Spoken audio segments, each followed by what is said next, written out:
आज दिसंबर महीने की 10 तारीख है और दिसंबर का महीना आते आते काफ़ी सारे लोगों के जो तुलसी के पौधे हैं वो सूख जाते हैं। जो समस्याएं इस समय तुलसी के पौधे के ऊपर देखने के लिए मिलती है वो है पत्तों का रंग बदलना। आपकी तुलसी के पत्ते जो हैं वो धीरे धीरे अपना कलर बदलने लग जाते हैं, या फिर पत्तों का रंग पूरी तरीके से पीला पड़ करके गिरने लग जाते हैं पत्ते, या फिर पत्तों का रंग कुछ इस तरीके से हल्के रंग का पीला हो जाता है, जिसमें जो नसें हैं वो तो हरी दिखाई देती हैं लेकिन बाकी का जो हिस्सा है वो पीला पड़ जाता है। या फिर आपके तुलसी के पौधे की जो ग्रोथ है वो स्लो हो गई है, या फिर जो पत्ते हैं वो खुश्क होकर यानी सूख कर डिहाइड्रेशन की वजह से झड़ने लग गए हैं। तो ये सारी समस्याएं इस समय दिसंबर के महीने में आपको देखने के लिए मिलती है। अगर दिसंबर में आप अपने तुलसी के पौधे को बचा लेते हैं तो फिर आपका तुलसी का पौधा नहीं सूखेगा। अगर आपका पौधा बिल्कुल ही सूख गया है, सारे के सारे इसके पत्ते झड़ गए हैं, तो फिर आपको इसको बचाना कैसे है। तो फ्रेंड्स, ये जो 4 समस्याएं मैंने बताई इसमें से अगर एक भी आपके पौधे के अंदर आ रही है तो इसको आपको ठीक कैसे करना है। और अगर आज का पूरा वीडियो आप देख लेते हैं तो दिसंबर की जो कड़ाके की सर्दी है इसमें आपका तुलसी का पौधा बिल्कुल भी नहीं सूखेगा। तो फ्रेंड्स, आज के इस वीडियो में ये जो 2 पौधे आपको दिखाई दे रहे हैं ये वही पौधे हैं जिसके ऊपर आज से 15 दिन पहले मैंने आपके साथ वीडियो शेयर किया था, जिन पौधों की मैंने मल्चिंग करी थी और मैंने आपको बताया था कि आपके पौधे को आपको आगे के महीनों में सूखने से कैसे बचाना है। लेकिन अगर ये समस्याएं आने लग गई हैं तो इसको ठीक कैसे करना है। पिछली वीडियो में मैंने आपको मल्चिंग के बारे में बताया था कि आप अपने तुलसी के पौधे की मिट्टी की अच्छे से गुड़ाई करके इसकी मल्चिंग कर दो। मल्चिंग यानी ऊपर की जो परत है इसको किसी चीज़ से ढक दो, जिसमें मैंने आपको कई सारी चीज़ें बताई थी, जैसे कि मैंने आपको धान के छिलके से मल्चिंग करके बताई थी, आपको मूंगफली के छिलकों से मल्चिंग कैसे करनी है वो भी मैंने उस पिछले वीडियो में आपको बताया था, जो कि आज से मैंने 15 दिन पहले आपके साथ शेयर किया था। तो ये मेरे वही 2 पौधे हैं जिनकी मल्चिंग आप देख सकते हैं कि अभी भी वैसी की वैसी ही इनकी मल्चिंग हो रखी है। लेकिन अभी 15 दिन से ज़्यादा हो चुके हैं तो इनके ऊपर मुझे क्या काम करना है ये पूरा प्रोसेस आज की इस वीडियो में मैं आपको दिखाऊंगी। लेकिन जो हमारा सबसे पहला पॉइंट आता है, अगर आपके तुलसी के जो पौधे के पत्ते हैं वो कलर अपना बदलने लग गए हैं तो ये समस्या क्यों आ रही है और आपको इसको ठीक कैसे करना है। फ्रेंड्स, जो हमारी तुलसी का पौधा है इसको सर्दियां बिल्कुल भी पसंद नहीं है। सर्दियों में ये डॉर्मेंट में जाता है, इसकी ग्रोथ स्लो हो जाती है। जो पत्तों का कलर है जब बहुत ज़्यादा सर्दियां पड़ने लग जाती हैं तो इसके अंदर पिगमेंट चेंज आता है, जो क्लोरोफिल है उसके अंदर बदलाव आता है, जिसके वजह से इसके जो पत्ते हैं आपको कुछ पर्पल रंग के या फिर काले रंग के दिखाई देंगे। इसके साथ ही जो कोहरा पड़ता है उसकी वजह से भी ये समस्या देखने के लिए मिलती है। तो ये सारा कारण है स्ट्रेस की वजह से। लेकिन इस स्ट्रेस को आपको कम कैसे करना है, इसके लिए सबसे पहली चीज़ तो जो कि मैंने पिछले भी कई वीडियो में आपको बोला है कि तुलसी को आपको खुले में नहीं रखना है। अगर आपका पौधा खुले में रखा है तो आप उसको किसी चीज़ से ढक दो, क्योंकि सर्दियों में जो पड़ने वाला कोहरा है वो इसके पत्तों को बहुत ज़्यादा नुकसान पहुंचाता है। इसको रखने का जो सबसे सही जगह है वो है एक शेड जिसके ऊपर बना हो और जो दिन की आने वाली रोशनी है वो भी आपके पौधे को मिलती रहे। तो अगर आपका पौधा पॉट में लगा हुआ है फिर तो ये बहुत ही बढ़िया रहेगा कि आप अपने पौधे को एक ऐसी जगह पे शिफ्ट कर दो जहाँ पर ऊपर से शेड बना हो। आपका पौधा बालकनी में रखा हुआ है तो ऐसी जगह पे रख दो जहाँ पर जब रात को कोहरा पड़ता है तो इसके पत्तों के ऊपर सीधा ना पड़े, और जब धूप निकलती हो तो थोड़ी बहुत जो धूप की रोशनी है वो भी इसको मिल जाए। तो ये सबसे बढ़िया जगह है इस समय हमारी तुलसी के पौधे को रखने का। अगर आप ऐसा करेंगे तो पत्ते आपके पौधे के कम से कम कलर को बदलेंगे। इसके बाद दूसरा पॉइंट, अगर आपके तुलसी के जो पत्ते हैं वो बहुत ज़्यादा पीले पड़ने लगे हैं तो ये जो पत्तों का पीला पड़ना है ये होता है न्यूट्रिशन की कमी की वजह से, क्योंकि सर्दियों में तुलसी की जो जड़ें हैं वो ग्रोथ कम कर देती हैं। जो भी खाद आप देते हो उसको बहुत ही कम ये लेती हैं, जिससे पत्तों के अंदर आयरन और मैग्नीशियम की कमी हो जाती है। तो जो पत्तों की नसें हैं वो तो हरी दिखती हैं लेकिन बाकी का हिस्सा पीला पड़ने लग जाता है। ये होता है न्यूट्रिशन की कमी की वजह से, जो कि एक नॉर्मल सा प्रॉब्लम है और ये टेम्पररी है। समय के साथ जैसे ही ये 2 महीने निकलेंगे आपका पौधा फिर से हरा हो जाएगा, इसके पत्ते हरे हो जाएंगे। लेकिन ये कोई समस्या नहीं है। लेकिन अगर आपके पौधे के जो पत्ते हैं वो एकदम से ही पूरे के पूरे पत्ते पीले हो गए हैं, पूरी तरीके से पत्ता पीला होकर के गिरने लग गया है, तो ये समस्या है। इसका मतलब आप अपने पौधे की मिट्टी में पानी बहुत ज़्यादा डाल रहे हैं। पानी आपको कम करना है और आपको चेक करना है कि पॉट के बेस में तो कहीं पानी नहीं रुक रहा है, क्योंकि अगर पूरा ही पत्ता पीला होकर के गिर रहा है तो समस्या आपके पौधे की मिट्टी में है, आपके पौधे के पॉट में है। इसको आप ज़रूर चेक करें कहीं बेस में पॉट का छेद बंद ना हो। अगर आपने मल्चिंग कर रखी है तो आप थोड़ी सी मिट्टी को हटा करके चेक कर लो। ज़रूरत लगे तभी आप पानी डालो, वरना पानी आपके पौधे में आपको बिल्कुल भी नहीं देना है। जब मिट्टी हल्की सी सूख जाए, मॉइस्ट रहे, तो आप थोड़ा सा पानी इसको दे सकते हैं। अगर आप अपने पौधे की मिट्टी में गर्माहट को बना करके रखना चाहते हैं तो आप अपने पौधों की मल्चिंग कर सकते हैं। जैसा कि मैंने पिछले वीडियो में आपको बताया था, मल्चिंग के लिए आप मूंगफली के छिलके का इस्तेमाल कर सकते हैं। मूंगफली के छिलकों को कूट करके इसके ऊपर की परत पर आपको इस तरीके से एक लेयर बना देनी है, या फिर आप धान के छिलके का इस्तेमाल कर सकते हैं। आप किसी गाँव एरिया में रहते हैं तो जो पुआल होता है उसका इस्तेमाल कर सकते हैं आप, या फिर जो हम चारे के लिए भूसे का इस्तेमाल करते हैं उसका इस्तेमाल भी यहाँ पर आप मल्चिंग के लिए कर सकते हैं। इससे मिट्टी के अंदर थोड़ी सी गर्माहट बनी रहेगी। इसके बाद तीसरा पॉइंट आता है कि तुलसी की ग्रोथ इस समय स्लो रहती है। तो हाँ, बिल्कुल इस समय तुलसी की ग्रोथ स्लो रहती है क्योंकि जड़ें ग्रोथ नहीं कर रही होती हैं। ऐसे में आपको अपने पौधे से बहुत ज़्यादा ग्रोथ लेने की कोशिश बिल्कुल भी नहीं करनी है। आपको बस जितने पौधे में पत्ते लगे हुए हैं, कोशिश यही करनी है कि ज़्यादा से ज़्यादा जो पत्ते हैं वो फरवरी तक आपके पौधे के अंदर लगे रहें।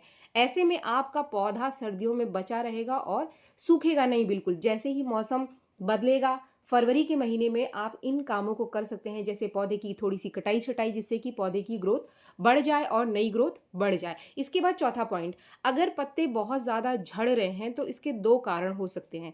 सबसे पहले कारण तो मैंने आपको पहले ही बता दिया कि ओवर वाटरिंग। आपको बहुत ज़्यादा मिट्टी में पानी नहीं देना है।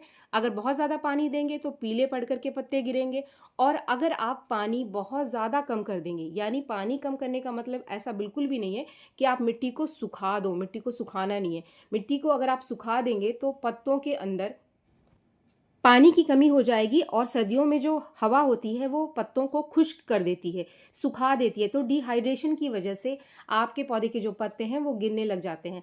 अगर आपके पौधे के हरे पत्ते गिर रहे हैं तो इसका मतलब ध्यान रखिए कि पानी को आप बहुत कम भी ना करें, मिट्टी को आप मॉइस्ट रखो। इसके बाद पांचवा पॉइंट, आप अपने पौधे की मिट्टी की कम से कम 15 दिन में एक बार गुड़ाई ज़रूर करें, यानी मिट्टी को जमने से बचाएं। जमने नहीं देना है आपको पौधे की मिट्टी को, इसके अंदर एरेशन बना रहना चाहिए। इसके लिए अगर आपने मल्चिंग कर रखी है तो जैसे मैंने मल्चिंग को हटा करके गुड़ाई करी, आप इस तरीके से मल्चिंग को हटा करके गुड़ाई करें। इस प्रोसेस को जो कि इस वीडियो में मैं आपको बता रही हूँ, आप इस तरीके से कर सकते हैं।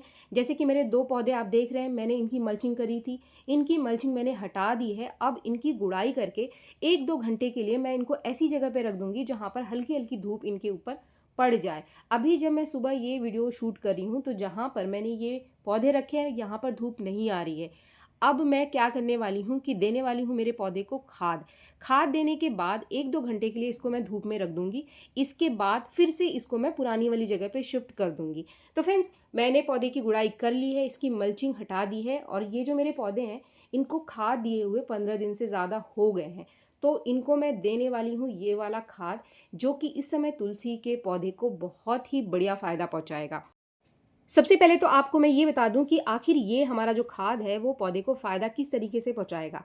ये पौधे के जो पत्तों के कलर हैं इसको कम से कम बदलने से रोकेगा, क्योंकि इसके अंदर बहुत अच्छी मात्रा में पोटाशियम है। पौधा स्ट्रेस में नहीं जाएगा। इसको देने से पौधे को आयरन और मैग्नीशियम भी मिल जाएगा, जिससे पौधे में बहुत ज़्यादा पत्ते पीले नहीं होंगे। इसमें नाइट्रोजन की भी अच्छी मात्रा है, जिससे आपके पौधे के अंदर ग्रोथ भी होती रहेगी। जो मिनिमम थोड़ी बहुत नई ग्रोथ इस समय सर्दियों में आती है, अगर आपके पौधे को अच्छा खासा केयर आप कर रहे हो तो पौधा थोड़ी बहुत नई ग्रोथ भी निकालता रहता है। इसके साथ ही चौथा काम जो ये पौधा करेगा वो ये है कि पौधे की मिट्टी में कीड़े और फंगस को लगने से रोकेगा। तो अब बात कर लेते हैं हम, ये खाद क्या है और इसको आपको कैसे बनाना है। इस खाद को बनाने के लिए आपको चाहिए केले के कुछ छिलके। 4-5 केले के छिलकों को आप सुखा लो थोड़ा सा, बहुत ज़्यादा सुखाने की ज़रूरत नहीं है, थोड़ा सा आप सुखा लो जिससे कि उसका जो मॉइस्चर है, मीठापन है, वो निकल जाए। अब 4-5 केले के छिलकों के साथ आपको लेना है लगभग आधा लीटर थोड़ा सा गुनगुना पानी, और इसके साथ ही आपको 2 चीज़ें और मिलानी है केले के छिलके के साथ। आधा चम्मच हल्दी पाउडर और आधा चम्मच कॉफ़ी पाउडर, यानी 3 चीज़ें मैंने आधा लीटर गुनगुने पानी में भिगो करके रात भर के लिए रख दिया था। अब ये हमारा खाद तैयार है पौधे के अंदर डालने के लिए। तो फ्रेंड्स, इसको आप हल्का सा छान लो, छानने की ज़रूरत भी नहीं पड़ेगी आपको, बस साइड से ही आप इस लिक्विड को कुछ इस तरीके से निकाल लो। और मैं आपको बोलूँगी कि आप इसको डाइल्यूट मत करना, यानी आप इसको बहुत ज़्यादा पानी मत मिलाना। बस ये जो हमने खाद भिगोया है आप इसको सीधे ही डाल देना अपने पौधे की मिट्टी में, बस ओवर नहीं देना आपको, यानी बहुत ज़्यादा आपको नहीं देना, थोड़ा थोड़ा दे दो आप, जिससे कि जो मिट्टी है ना वो नीचे तक गीली हो जाए। तो फ्रेंड्स मैं मेरे दोनों ही पौधों में ये खाद डाल दूंगी। इसके बाद आगे मैं क्या करने वाली हूँ ये आप वीडियो को स्किप ना करें, ये बहुत इंपॉर्टेंट आगे मैं पॉइंट्स कुछ आपको बताने वाली हूँ। तो मैंने मेरे पौधे के अंदर खाद डाल दिया। अब ये जो मेरे पौधे हैं ऐसी जगह पे रखे हुए हैं जहाँ पर इनको धूप मिलने वाली है, कम से कम 2-3 घंटे की मैंने इनको धूप वाली जगह पे रख दिया है, जिससे कि जो खाद मैंने डाला वो भी थोड़ी सी सूख जाए, मिट्टी थोड़ी सी मॉइश हो जाए। क्योंकि अभी मैंने इनकी मल्चिंग हटाई है और फिर से मुझे इनकी मल्चिंग करनी है, तो क्योंकि मिट्टी बहुत गीली है तो इसीलिए मैं अभी इनकी मल्चिंग नहीं करूँगी। 2-3 घंटे के लिए मैं इनको ऐसे ही इसी जगह पर धूप वाली जगह पे रख दूंगी, ताकि धूप पौधे की मिट्टी में पड़े, इसके पत्तों के ऊपर भी पड़े। तो फ्रेंड्स कुछ 2-3 घंटे बाद मैंने सुबह सुबह खाद दिया था और अभी 12 बजे से ज़्यादा का समय हो चुका है और मैंने जो भी खाद दिया था अच्छी धूप इसके ऊपर पड़ गई, तो ये मिट्टी आप देख सकते हैं कि लगभग सूख गई, मॉइश हो गई। ये जो मैंने मल्चिंग हटाई थी इसको भी मैंने धूप में रख दिया था और ये भी सूख गया है। तो फ्रेंड्स मल्चिंग जो थी मेरी काफ़ी सारी डिकम्पोज हो गई थी मिट्टी में, तो आप देख सकते हैं कि इसकी क्वांटिटी काफ़ी कम रह गई है। तो अब मैं फिर से मेरे पौधे की मल्चिंग कर दूंगी, जिनकी मैंने मल्चिंग हटाई है। फ्रेंड्स ये मूंगफली के छिलके बहुत ही बढ़िया मल्चिंग का काम करते हैं, इसके अंदर भी काफ़ी सारे न्यूट्रिशंस पाए जाते हैं और धीरे धीरे जब आप इसको मिट्टी में डालते हो, कवर करते हो, तो ये भी धीरे धीरे डिकम्पोज होकर के मिट्टी में ही मिल जाता है, किसी भी तरीके का नुकसान नहीं करता है। बहुत ही बढ़िया एक सर्दियों के लिए बहुत ही फ्री का मल्चिंग का काम करता है मूंगफली का छिलका। अगर आपके पास धान का छिलका नहीं है तो इस मूंगफली के छिलके से आप अपने पौधों की मल्चिंग कर सकते हैं। गर्मियों में मूंगफली के छिलकों से आप गुलाब के पौधों की मल्चिंग कर सकते हैं, तो इसीलिए मूंगफली के छिलकों को आप इकट्ठा करके रख सकते हैं, पॉलीथीन में बांध करके रख सकते हैं, जब भी आपको ज़रूरत पड़े आपके पौधे में काम आएगी। तो मेरे सिर्फ एक ही पौधे की मल्चिंग हुई है, अब दूसरे पौधे की मल्चिंग मैं फिर से दोबारा से करूंगी। तो फ्रेंड्स इस तरीके से ये जो मेरे पौधे हैं इनको अब मैं फिर से उसी जगह पे रख दूंगी। मैंने इसको शेड में रखा है जहाँ पर दिन की रोशनी तो मिलती है लेकिन कोहरा इसके ऊपर नहीं पड़ता है, तो फिर से मैं उसी जगह पर इसको रखने वाली हूँ। इस तरीके से अगर आप अपने पौधों की केयर करेंगे, तुलसी दिसंबर की कड़ाके की सर्दी में भी बिल्कुल नहीं सूखेगी। उम्मीद है वीडियो आपको पसंद आया होगा। वीडियो अगर आपको पसंद आया तो एक लाइक ज़रूर करें और मेरे चैनल को आपने अब तक सब्सक्राइब नहीं किया है तो मेरे चैनल को सब्सक्राइब भी ज़रूर कर लें। मिलते हैं मेरे नेक्स्ट वीडियो में, तब तक के लिए थैंक यू।